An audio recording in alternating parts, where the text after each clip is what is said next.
baik di level lokal, di nasional, belajar dari kasus Pati ini. Karena Pati efek ini sudah kemana-mana. Kalau pemakzulan ini mengemuka, maka ya otomatis Pak Wakil Bupati yang maju, yang naik. Ya Pak Bupati mungkin misalkan di retreat dulu di Kemendagri. Ya retreat kedua, retreat ulang dalam tanda petik. Komunikasinya harus baik. Jangan nantang-nantang, jangan arogan walaupun sudah menjadi kepala daerah. Tribuners, isu pemakzulan Bupati Pati sampai sekarang masih menjadi sorotan hangat. DPRD Pati juga sedang menggodok pansus dan hak angket untuk mendalami dugaan pelanggaran Bupati Pati Sudewo yang nantinya berujung pada pemberhentian sang Bupati di tengah masa jabatannya. Namun apakah isu ini benar-benar berangkat dari alasan yang kuat atau justru lebih kental dengan aroma politis? Seberapa besar kemudian peluang pemakzulan ini bisa dilakukan? Saya akan membahasnya dalam Tribun News on Focus. Kali ini Tribuners sudah tersambung melalui sambungan Zoom. Bersama dengan saya ada pengamat politik, Direktur Eksekutif Trias Politik Kesada Mas Agung Baskoro. Mas Agung, selamat siang. Terima kasih banyak nyempetin waktunya hari ini diskusi, Mas. Sama-sama Mbak Nila, selamat siang semuanya. Selamat siang Mas Agung. Oke, kembali lagi kita dalam Tribun Fokus. Kali ini satu bahasan yang sebenarnya isunya lokal, tapi kemudian menjadi isu besar dan sudah sampai ke telinga elit di nasional, begitu ya Mas Agung ya. Mungkin saya ingin Ya, minta pengantar dulu dari Mas Agung. Apa yang sedianya bisa di-highlight Mas dari perjalanan demo besar di Pati yang sudah digelar pertama kali di tanggal 13 Agustus dan kabarnya bahkan akan digelar kembali untuk kedua kalinya. betul Mbak. Jadi sebenarnya sederhana ya, ketika Pak Bupati membuat kebijakan lewat Perbub, yakni kenaikan PBB 250%, walaupun ini bisa ditelusuri lagi apakah di semua titik atau sebagian semacam itu, tapi kebijakan ini minim partisipasi, minim keterlibatan publik, sebagaimana asas-asas umum pemerintahan daerah yang kita pahami di Undang-Undang Pemerintahan Daerah itu yang akhirnya membuat ya semacam bom waktu masalah. Karena ternyata setelah ditelisik lebih lanjut, ternyata bukan hanya soal pajak bumi bangunan, tapi ada 11 hal lain yang itu memang menjadi problem serius yang mendera atau menjerat Bupati Pati. Yang pertama itu soal kebijakan nir partisipasi. Yang kedua soal relasi yang kurang baik antara eksekutif dengan legislatif. Karena kan ini ternyata disahkan perbuknya bulan Mei kalau saya tidak salah, kemudian meledak Agustus kemarin lewat demo besar. Ketika relasi eksekutif dan legislatif tidak baik, yang dikorbankan akhirnya rakyat. Seperti itu. Karena ketika Bupati Asik sendiri membuat kebijakan tanpa persetujuan, tanpa sepengetahuan DPRD, ujuk-ujuk langsung ke masyarakat, ke warga semacam itu, otomatis ya warga juga ya dalam tanda petik kesel karena kebijakan yang dilakukan itu bukan hanya satu kali tapi berkali-kali dan itu apa ya menggugah rasa nurani mereka, nalar mereka sehingga akhirnya klimaksnya pada waktu kemarin demonstrasi besar. Dan Hmm. yang ketiga saya lihat juga memang ini problem laten ya ketika eksekutif dan legislatif tidak melibatkan publik, maka ini sebuah presiden buruk ya Mbak Nila, karena kita tahu pilkada selesai, oke, ya koalisi menang, yes, tapi bukan berarti tidak kemudian tidak melibatkan rakyat ketika mereka bekerja ataupun membuat kebijakan, perda atau merevisi aturan apapun semacam itu. Justru ini momen awal mereka memimpin. Bagaimana mungkin mereka bisa dipercaya kalau legitimasinya runtuh seketika di tengah periode kepemimpinannya? Ya kita lihat kemarin kan apa dia ditimpukin. Saya nggak kebayang seperti itu pemimpin daerah mendapati semacam itu. Terus anggota dewan digeruduk, bahkan mereka yang absen itu rakyat. Pansusnya juga yang buat dipaksa rakyat dikepung. Kalau nggak ada pansus itu. Jadi karena rakyat sudah bertindak jauh, akhirnya terjadilah pansus pemakzulan itu dan hak angket. Nah yang terakhir yang ingin saya garis bawahi soal komunikasi yang buruk, Mbak Nila. Ya, jadi ini melahirkan masalah-masalah baru lainnya.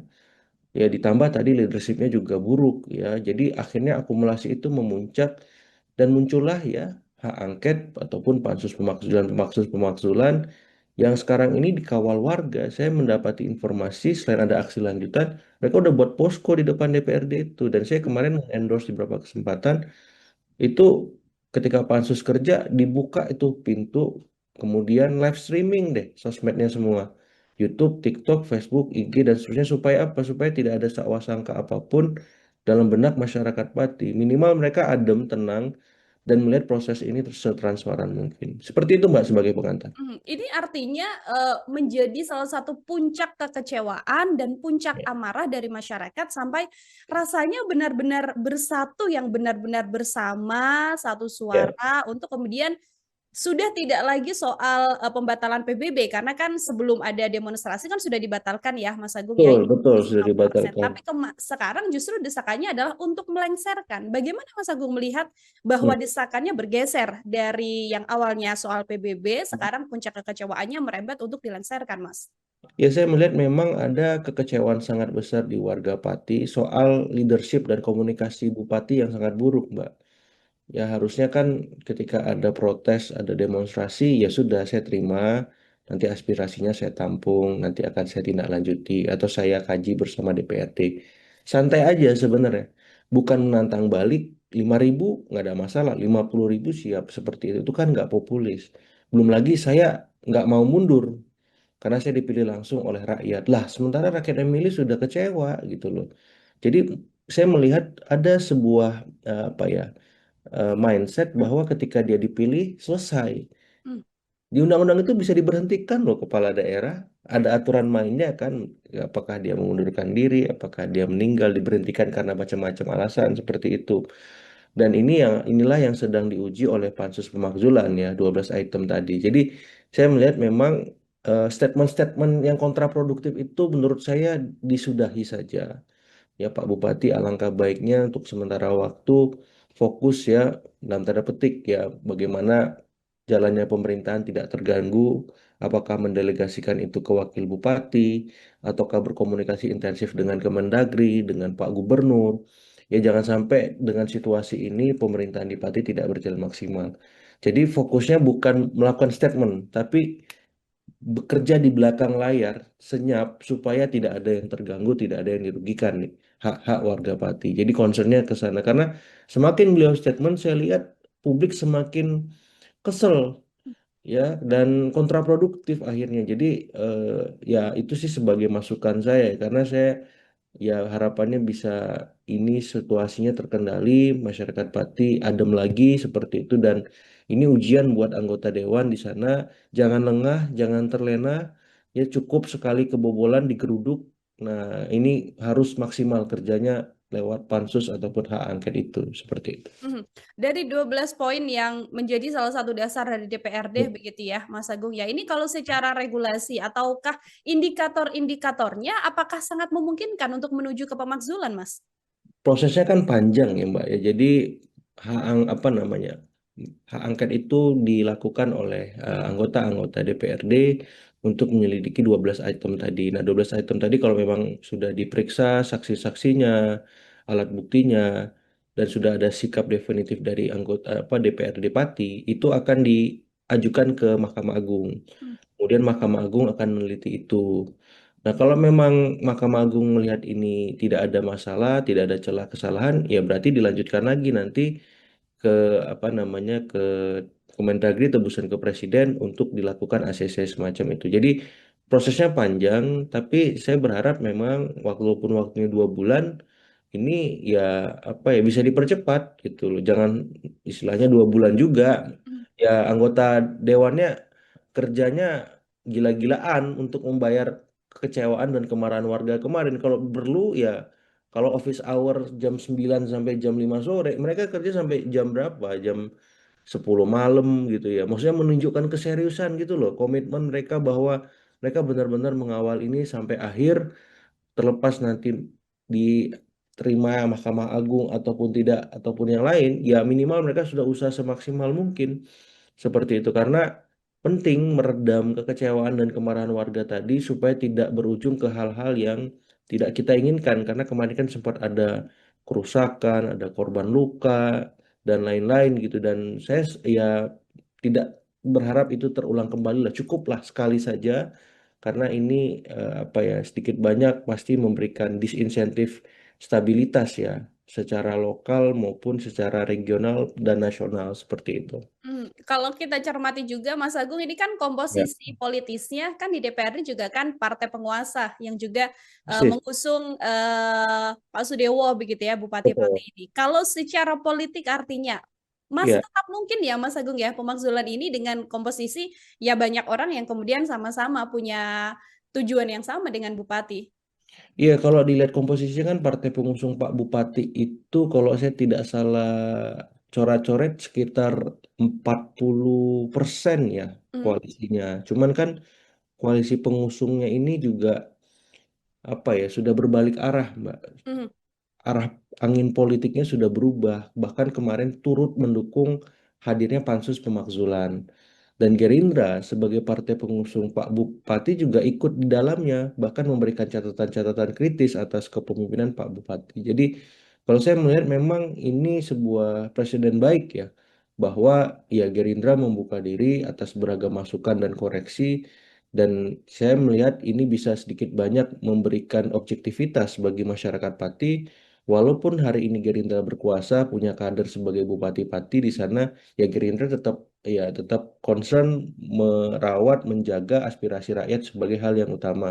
Karena ini yang paling penting dan sebagaimana pesan Pak Prabowo juga, beliau nggak akan istilahnya kasih ampun dan mhm, siap kritik. Walaupun yang mengkritik itu dari dalam koalisi, dari Gerindra itu sendiri, termasuk sebaliknya kalau ada kesalahan dari dalam koalisi dan dari kader Gerindra sendiri, beliau juga tidak akan memberikan dalam tanda petik belas kasihan semacam itu. Dan ini kan presiden yang sudah istilahnya diketahui oleh presiden juga ya, ketua eh, apa namanya ketua fraksi Gerindra Pak Budi Jiwandono juga sudah merespon, Pak Dasko wakil ketua DPR juga demikian. Jadi semuanya seirama seperti itu sampai di level lokal. Jadi saya melihat presiden itu hal positif. Sebagaimana kita coba komparasi dengan kasus waktu itu pemakzulan Pak Aceng Fikri Bupati Garut mhm, ya beberapa waktu yang lalu di mana dia ada di Partai Demokrat, presidennya waktu itu Pak SBY. Nah, tidak ada intervensi dari Demokrat ataupun Pak SBY untuk membuat ya proses konstitusional berupa pemakzulan itu terhambat gitu. Nah, saya melihat Gerindra juga demikian.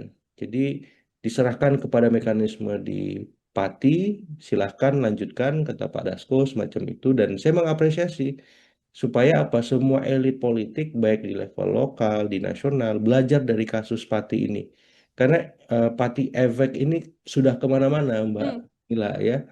Ya bukan hanya Pati, ternyata masalah pajak bumi bangunan ini ada di Jombang, ada di Bone, ada di Semarang, ada di tempat-tempat lain juga yang mungkin kita belum tahu dan masyarakat belum sadar. Tapi karena Pati efek ini, akhirnya mereka buka list pajak bumi bangunan tagihan ya kayak saya saja misalkan. Saya buka lagi list pajak bumi bangunan saya dari tahun ke tahun. Ada kenaikan nggak ini yang gila-gilaan, ugal-ugalan seperti itu. Membuat masyarakat juga jadi melek, kalaupun nanti ada hal-hal yang ternyata tidak sesuai atau tiba-tiba naiknya drastis sekali, ini juga bisa menjadi atensi ya, Mas Betul, Agung ya. betul. Heeh. Oke, ini kalau misalnya pemakzulan kan pasti antara ya berhasil dimakzulkan atau tidak begitu. Kalau Betul. ini berhasil, Mas Agung, dampak politik dan juga sosialnya bagi masyarakat Pati akan seperti apa? Dan kalaupun nanti Ya. ini tidak berjalan begitu ya, pemakzulannya tidak sampai finish untuk melengsarkan Bupati Pati, dampaknya juga akan seperti apa, Mas? Iya, jadi saya melihat memang kalau pemakzulan ini mengemuka, maka ya otomatis Pak Wakil Bupati yang maju, yang naik Hmm. ya. Kemudian nanti di koalisi pengusung akan dibicarakan siapa ya wakil bupati baru, karena Pak Wakil Bupati tadi naik menjadi bupati.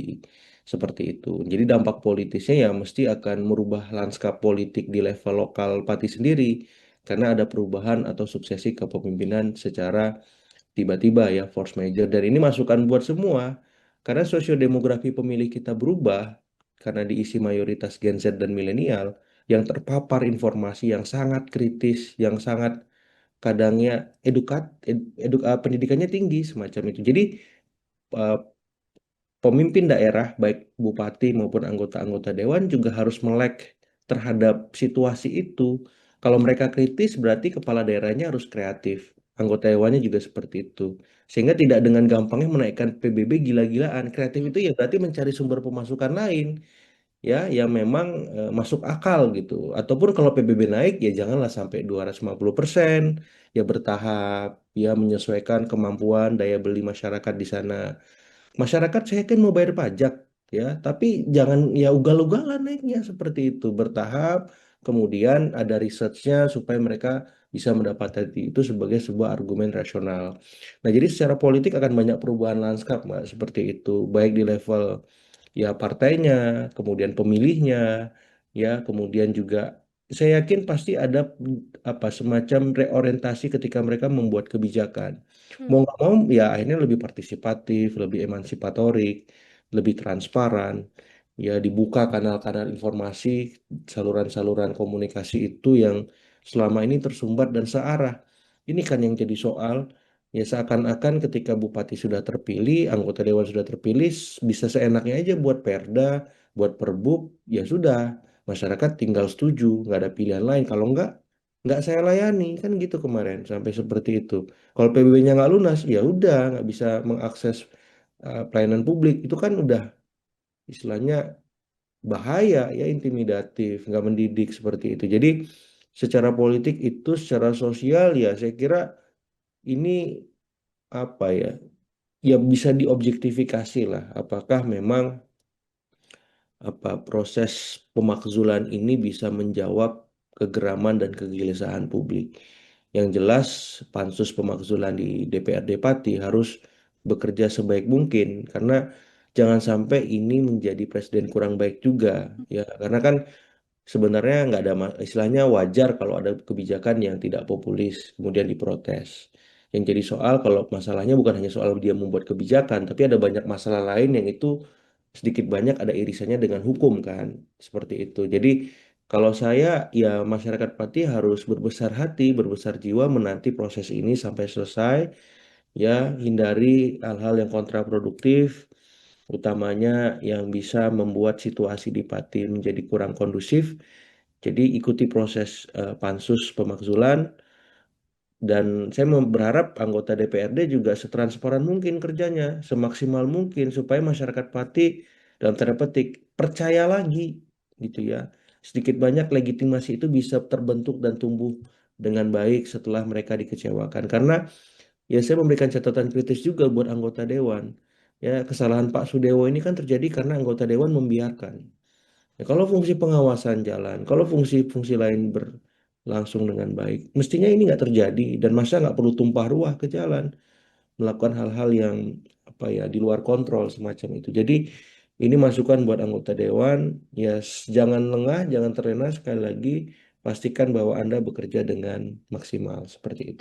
Oke, itu masih panjang prosesnya untuk pemakzulan bisa untuk kemudian dilakukan ataupun bisa gagal juga ya, Mas Agung Ya, ya, kalau nanti sudah naik ke pusat. Lalu kalau misalnya ini ternyata pemakzulannya tidak berhasil atau tidak jalan begitu kan, Bupati akan menjalankan pemerintahan ya, masih sangat lama Mas Agung, masih 5 ya, tahun, 4 tahun mendatang lah bisa dikatakan. betul. Dengan Ya. ketiadaan rasa percaya dari masyarakat ini, kalau dari analisa Mas Agung situasinya nanti akan seperti apa? Nah, ini Mbak yang saya agak apa ya, agak riskan dan bingung menjawabnya karena saya kemarin waktu melihat demonstrasi besar itu legitimasi bupati di titik nadir, bahkan minus gitu loh. Masyarakat distrust gitu. Jadi untuk mengembalikan itu nggak mudah. Hmm. Ya, jadi saya kira perlu ya intervensi dari pemerintah provinsi Kak. Misalkan sementara waktu seperti kemarin Pak Tat Yassin sebagai inspektur upacara karena Pak Bupati kurang sehat misalkan. Ya itu bisa jadi salah satu opsi. Atau nanti Pak Wakil Bupati yang menjalankan roda pemerintahan sehari-hari. Ya Pak Bupati mungkin misalkan di retreat dulu di Kemendagri. Ya retreat kedua, retreat ulang dalam tanda petik. Kayak kemarin Pak Luki Hakim kan eh, apa itu Bupati saya lupa daerah di Jawa Barat juga tuh. Dia ke Jepang tanpa izin, padahal dia sudah izin. Ternyata ada misadministrasi di sana. Dia di retreat di Kemendagri 3 bulan tuh. Cuman kan ini agak berat masalah di Pati, mungkin lebih lama dari Pak Hmm. Luki Hakim misalkan. Jadi itu opsi juga. Silakan pansus pemakzulan jalan, Pak Bupati Pati di retreat dulu di Kemendagri. Ini dua hal yang berbeda, biarkan semuanya berjalan secara paralel. Pun kalau pansus sudah istilahnya selesai, ini diajukan ke MMA, diproses, Pak Bupati tetap aja di retreat dulu. Pemerintahan sehari-hari siapa? Pak Wakil atau nanti Pak Wagub atau seperti apalah.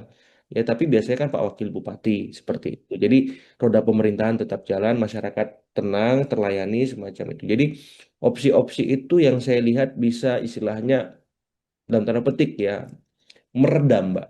Ya, kalau mengobati ya dikit-dikit lah kan Hmm. gitu. Nggak bisa langsung sembuh karena baru gitu lukanya. Jadi ya minimal udah ada format solusinya kalau saya. Pun nanti kalau misalkan tidak jadi pemakzulan, ya mau nggak mau ya masyarakat Pati mesti berbesar hati. Ya. Ya karena opsi semuanya terbuka dan mungkin terjadi. Tapi yang paling besar ya pansus ini memang punya tendensi kuat untuk meneruskan pemakzulan ini ke Mahkamah Agung dengan situasi dan kebatinan masyarakat Pati seperti sekarang.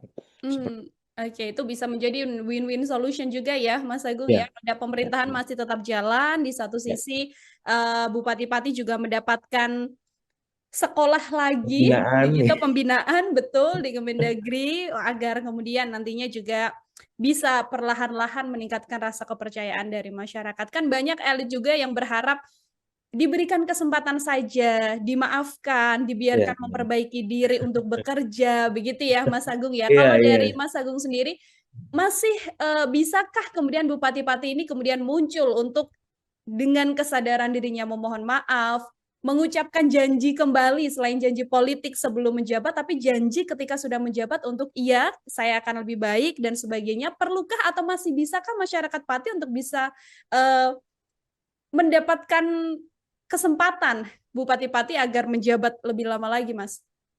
Iya, kalau saya sih jawaban objektifnya tunggu pansus pemakzulan sih, Mbak. Mmm, Seperti apa hasil kerjanya semacam itu. Karena kan Pak Bupati sebenarnya sudah minta maaf. iya. Ya sudah istilahnya apa ya bahasanya itu sudah membatalkan kebijakan PBB juga gitu. Jadi dia sudah melakukan apa yang seharusnya dilakukan. Sehingga ketika beliau melakukan itu lagi sepertinya sudah apa ya elemen of surprise-nya sudah hilang gitu. Mmm, Tidak ada kebaruan di sana, artinya masyarakat sudah klimaks, sudah berada di titik jenuh emosinya. Jadi pendekatannya bukan lagi dengan minta maaf, dengan kata-kata, tapi dengan langsung perbuatan. Ya, misalkan ya secara maaf terbaik itu ya secara drastis membuat kebijakan yang populis, mmm, berkomunikasi dengan sangat baik, lebih terbuka, lebih dua arah, lebih partisipatif. Jadi bukan lagi dengan kata-kata, tapi dengan perbuatan. Nah, apakah masyarakat Pati masih membuka ruang itu? Nah, itu yang saya nggak bisa jawab. Ya, jadi akhirnya saya sampaikan ya kita tunggu kerja pansus pemakzulan, proses pembinaan misalkan nanti jadi di Kemendagri, kalau memang pertimbangan ini diterima oleh Pak Menteri, ya saya kira harus dilakukan. Jadi secara simultan nanti setelah pembinaan ya kebijakan itu akhirnya bisa berubah secara drastis. Akhirnya kan masyarakat objektif. mmm, Konflik ini berada di titik normalisasi. Oh, ternyata memang ada perubahan nih kata masyarakat.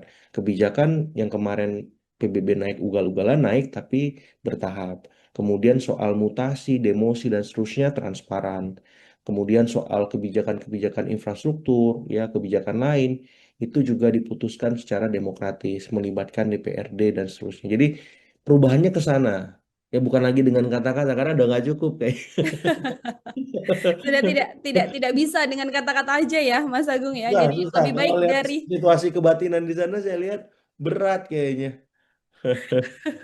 Oke, jadi lebih baik bekerja saja di balik layar, Betul. tidak perlu muncul ke publik, yang penting nanti Untuk masyarakat bisa sementara, merasakan ya. ya, Heeh, betul. Untuk sementara yang penting masyarakat nantinya bisa merasakan program yang kemudian diambil melalui kebijakan-kebijakan yang cermat dan tepat dari bupati-bupati seperti itu. Terakhir Mas Agung, ini kan ya, tadi di awal kita sempat mengatakan bahwa ini ternyata Pati efek bisa berdampak ke beberapa kota lain begitu ya. Nah, betul. pembelajaran apa dan situasi apa yang kemudian bisa menjadi pembelajaran besar dari para kepala daerah di kabupaten dan juga di wilayah-wilayah lain, Mas Agung, agar hal ini, demo besar-besaran di Pati ini tidak kembali lagi terjadi di kota-kota lain? Betul, betul. Pertama, ya Pak Bupati itu harus setransparan mungkin ketika membuat kebijakan. Libatkan semua stakeholder atau minimal sebagian besar stakeholder. Supaya apa? Kebijakan itu kokoh, solid, bisa dimiliki bersama oleh semua. Ya tadi, kalau misalkan PBB mau naik, naiknya seberapa besar? Ya sesuai kajian-kajian akademisi, ya sesuai dengan kemampuan warga. Jadi kebijakan itu akhirnya didukung, naik, tapi mereka mau bayar, bukan melakukan civil disobedience ya, pembangkangan sipil. Mereka menolak, malah demo, marah-marah semacam itu. Nah, itu satu. Yang kedua, legislatifnya. Hmm. Legislatifnya harus berubah, berbenah, ya, menjalankan fungsi-fungsi utama mereka terkait pengawasan. Jangan sampai mampet, kemudian ya eksekutifnya sesuka hati. Sehingga apa? Masa tumpah ruah di jalan. Nah, saya kira legislatif, eksekutif mesti reflektif lah. Ya, ini kan sudah berjalan setahun pemerintahan, semacam itu, hampir setahun, otomatis mereka harus berubah, berbenah supaya jadi lebih baik. Dan yang paling utama, baik eksekutif, legislatif, itu komunikasinya harus baik. Jangan nantang-nantang, jangan arogan, walaupun sudah menjadi kepala daerah, walaupun sudah menjadi anggota dewan. Terbuka, ini sosiodemografi pemilih sudah berubah, Pak. Ya, jadi Bapak Ibu yang terhormat, ini sudah berubah. Kalau Bapak Ibu nggak berubah, nggak berbenah, nggak kreatif di tengah masyarakat yang kritis dan terlimpahi informasi yang luar biasa banyak, bahaya. Tengah jalan bisa turun jabatan Bapak Ibu yang Hmm. terhormat. Jadi saya melihat itu mungkin hal-hal pokok ya, supaya ke depan ini bisa apa ya, bisa tercukupi, tidak terjadi lagi di tempat-tempat lain seperti itu. Oke, komunikasinya harus dilihat dua arah. Komunikasi juga tidak hanya kebijakan lalu dijalankan, tapi masyarakat juga punya andil besar. Kita punya bukti yang sudah terjadi di Pati ya, Mas Agung ya. Ini Betul, betul. harusnya bisa menjadi pembelajaran bagi daerah-daerah lain seperti itu. Luar biasa sekali. Terima kasih banyak Mas Agung Sama-sama untuk Mbak Mila diskusi kita semua. hari ini dalam Tribun Ya, Sun Fokus. Nanti kita akan bertemu lagi semoga untuk halo. bahasan dan diskusi-diskusi lainnya. Sekali lagi terima Ya, kasih banyak Mas Agung. Selamat sama-sama. beraktivitas kembali. Iya, Tribuners, demikian obrolan saya bersama dengan pengamat politik, Direktur Eksekutif Trias Politika ada Mas Agung Baskoro dalam Tribun Sun Fokus kali ini. Nantikan obrolan saya dengan sejumlah narasumber lain dan tema-tema lain hanya dalam Tribun Sun Fokus setiap hari pukul 8 malam hanya di channel YouTube Tribun News. Saya Nila Irda, pamit undur diri. Terima kasih banyak dan sampai jumpa. Download Tribun X sekarang. Menghadirkan lokal menjadi Indonesia.